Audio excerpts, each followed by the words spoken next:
Good afternoon. My name is Jim Conlan, and welcome back to the latest segment of our entertainment show, where we look at iconic TV series and movies debuting here in Ireland and the UK this month. And up next, we're looking at a special TV series. It's been rivaled to what we call the Narcos, and in terms of its popularity, it's called Mayans MC, and we're talking about season 3 now, which is debuting here in Ireland in BBC Two.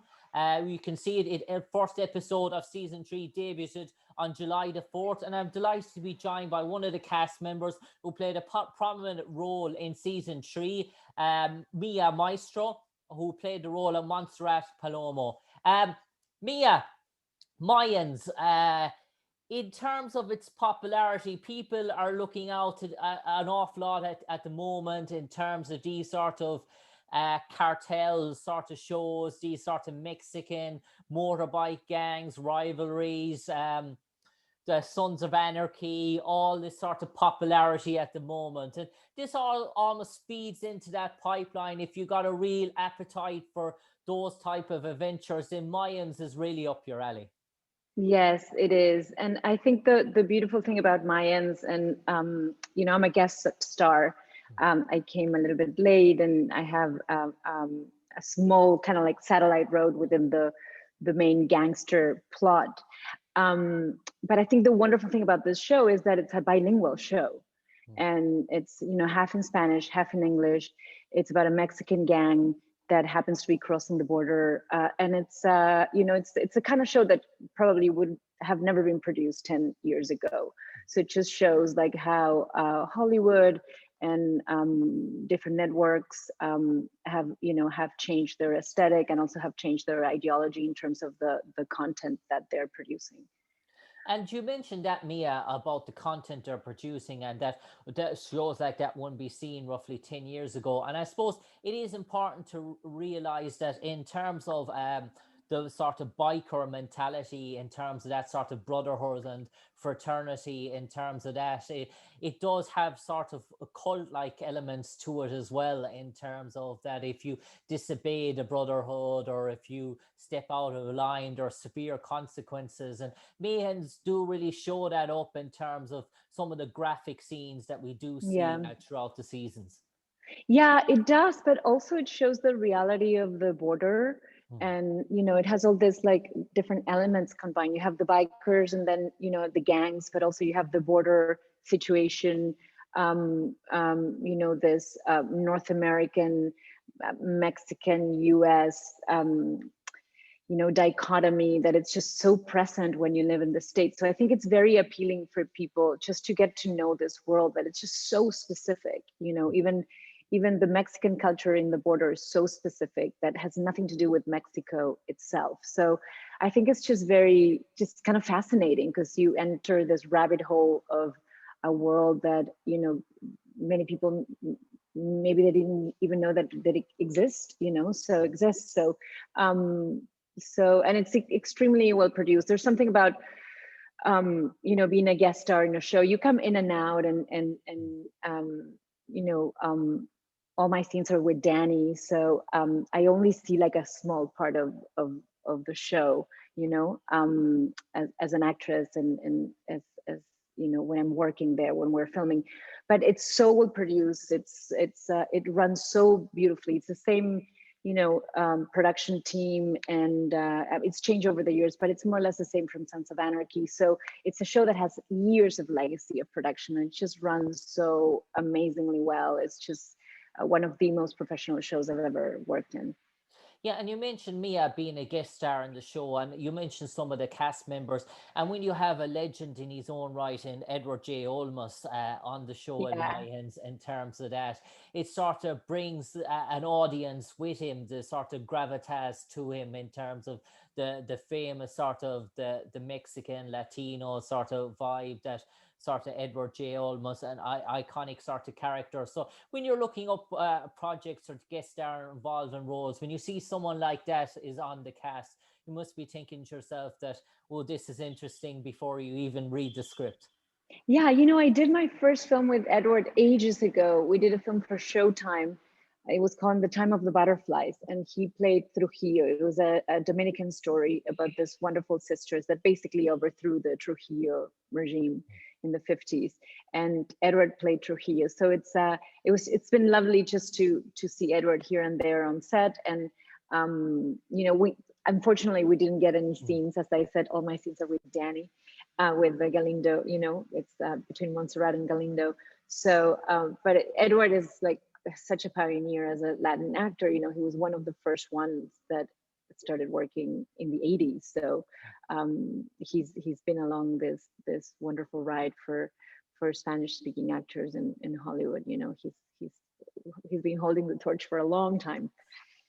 And I suppose, Mia, in terms of landing this role, did you sort of look back on previous sort of seasons in terms of get a grasp, and how did the opportunity come about for you to get cast in Mayans? Is it an interesting story behind it? Yeah, I was called by production, actually, with one of the directors that I had worked with in The Strain. It's a show that I did for FX with Corey Stoll. It was directed, the pilot, and it was a story by Guillermo del Toro, and I was the lead. And when the role of Montserrat came about, some of the directors that had worked with me during The Strain just called me up and offered me the role, which is always like a lovely, it's just a lovely opportunity. So it was really easy. And yes, and I did watch. Of course, I did watch season 1 and a little bit of season 2, but there's something about also maintaining the mystery of what's happening outside of, your story. And my story is so specific within the show. It's like this, it's its own thing. So I didn't want to know too much, but I've been a follower of Sons of Anarchy for many years, and of Mayans. I did watch season 1 and half of season 2. Yeah, I haven't seen season 3 yet, because since I stopped. We stopped filming, and then I went on to doing 2 films back to back. So I haven't been able to watch it yet. So I haven't even seen the scenes that we shot. And Mia, in terms of your role as your character, I suppose it is a sort of Mexican governor that you're sort of playing in Mayans as well. What did you try and sort of bring around to the character? Did you want to feel almost ambassadorial, like a sort of a political sort of presidential type figure, or what sort of way did you want to try and portray her? Did you want to portray her maybe powerful, sort of upright, staunch, sort of smooth, sort of talking, defiant type of character, or a very sort of relaxed, easygoing personality? No, I think, it's a woman that is like standing, in front of all these men, and some scenes were really interesting because it would be me and like 12 men, So I think she's very, very strong. And so we actually made a choice with the costumes, with the costume department, that we actually wanted to, even though she was strong, we wanted her to be quite feminine, and of course she has a lot of like central tension with Galindo. So we had to play that, and that only happens in season 3, but we kind of like, I think we just hinted it a little bit in season 2.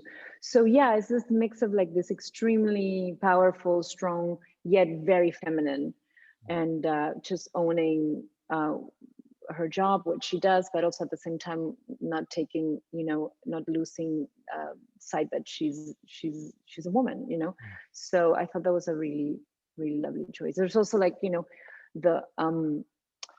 the aesthetic of the show in terms of costumes and the context, the neighborhoods, it's quite specific. So when Montserrat comes, you clearly see that she comes from a complete different world, and that's important. She comes from upper class Mexican family. She comes from a lot of privilege, and we just wanted to show that with the role. Yeah, and I suppose, Mia, in terms of, you mentioned powerful sort of female characters as well, and it's important to note in these sort of biker gangs, biker cultures, that sometimes the women are just as more authority and more ruthless and more powerful Yeah, as the men. And Mayans does a show that powerful sort of female sort of what I would say. Uh, the sort of protagonist characters as well in terms of that, that shows that maybe while it's deceived to be a sort of a man's sort of a world, this sort of biker sort of get, there are some sort of females that sort of play prominent and even upstage their male counterparts. yeah. Yeah, that I think that kind of like mirrors reality. There's been so many, there's a few, like a handful of women that have been like head of cartels. So it's just and sometimes it goes within families, just the baton stays with whoever is still alive, and sometimes those are the wives of the former cartel members, or a daughter.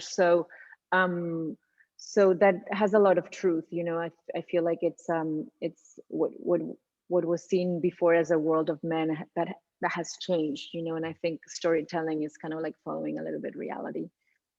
And Mia, you mentioned there in terms of your own 2021 and into 2022, you're just back from filming two movies, I believe, just back from Chile. So, in terms of Yeah. those sort of projects, what were they like? And will they be hitting our screens, or are they sort of different language? Are they Spanish movies and Spanish productions, or is there are they English speaking movies?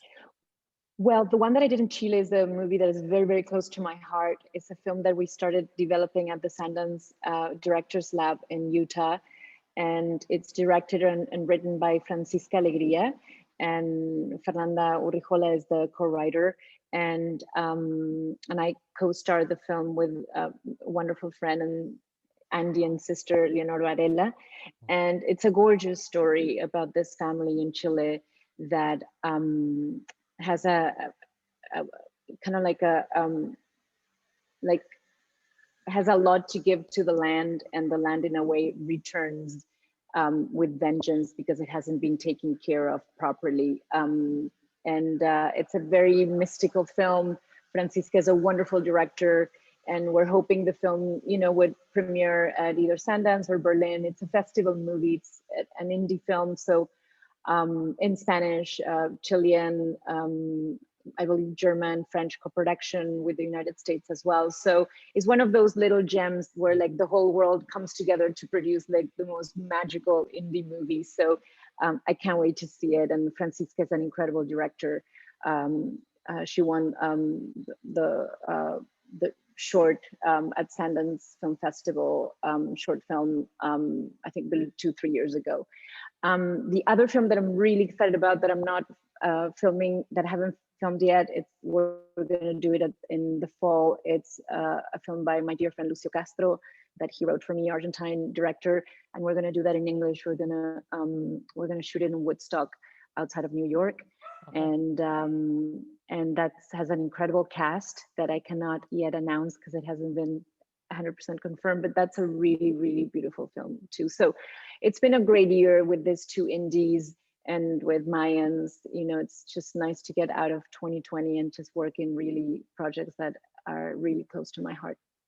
And Mia, I'll just turn it over to you now for the final 30 seconds, and you might enlighten all our audience why they should tune in. Obviously, for episode 2, we have episode 1 on July the 4th for season 3 of Mayans. Over to you, Montserrat.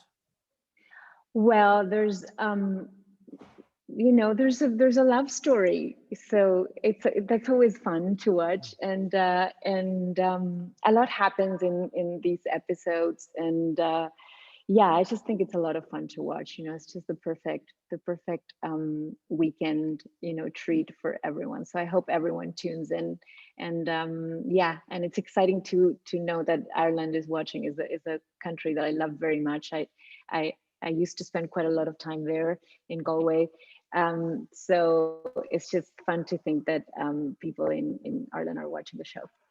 That's great, and no doubt we'll be watching for a long time to come as well. Mia, Maestro, an absolute pleasure talking to you today as we promote Mayans season 3, which is debuting here in Ireland and the UK on BBC Two.